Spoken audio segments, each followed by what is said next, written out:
আসাদ। আসসালামু আলাইকুম রহমতুল্লাহ। আশা করি সবাই ভালো আছেন, আমি ভালো আছি।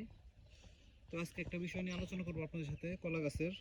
এই দেখতেই পাচ্ছেন গাছগুলো সব কিন্তু একত্রিত রোপণ করা একই সময়ে, কিন্তু একটু ছোট বড়, অনেকটা ছোট বড় তারতম্য রয়েছে। দেখেন এই গাছটা দেখেন, মাশাআল্লাহ কত বড় হয়ে গেছে। কিন্তু এই যে এই গাছটা দেখেন, আবার এই গাছটা কতটা ছোট।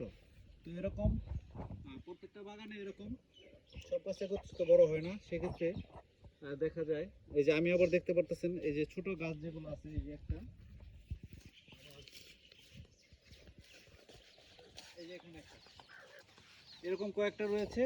এই যে ওখানে একটা রয়েছে। তো এগুলো আমি গুড় পরিষ্কার করে দিয়ে তারপরে কূপ দিচ্ছি। এখন ইউরিয়া সার দিয়ে দেবো। এভাবে যদি 2-3 বার ইউরিয়া সার দেওয়া যায়, সেক্ষেত্রে কিন্তু মোটামুটি এই গাছের সাথে এই গাছ চলে আসবে ইনশাল্লাহ। তো সব ভালো থাকুন। আসসালামু আলাইকুম।